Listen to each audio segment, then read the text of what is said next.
antibiotikëve. Për ndryshe një gotë rasoj në ditë është një antibiotik. 50 ml rasoj në ditë është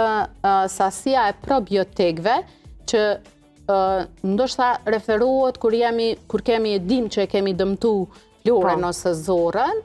gjatë përdorimit antibiotikëve ose kur jemi me grip, e kemi thënë se është se 70% e sistemit imunitar varet prej zorrës tonë ose florës, e në momentin që marrim sasi florë kemi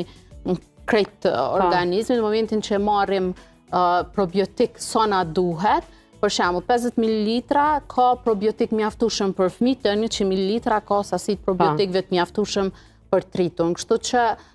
një gotë rasoj për tritun e një gjys gote për fëmijë, mrena ditës, të paktën 3 javë me fillu me bo rregull, si lloj ilaçi, është ilaçi më i mirë që mujna mi bo për imunitetin gjatë dimrit, e mos flasim se në këtë periudhë fëmijët edhe ashtu smuen, kanë virus, kanë grip, duhet me përdor antibiotik, kishte qenë ideal me bo rregull, kështu si lloj sirupi mi jep çdo ditë, nëse nuk ju pëlqen. Shija muj mi shtu mjalt, për me të fëmijët sidomos,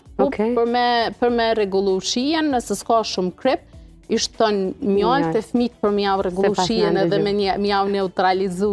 se kam si që edhe nuk ju pëlqen. Po, s'ka problem, për shembull langu i rasojt i kësaj, ka sasi të vogël të kripës, nuk ka ashtu tepër krip që mos me mujt me toleru fëmijët, po. Kjo vlen edhe nëse fëmijët janë me një diare, me një grip, me barqitje? Nëse ka vjellje, jo, për shkak që mundet me provoku, ama nëse ka barqitje, po. Po,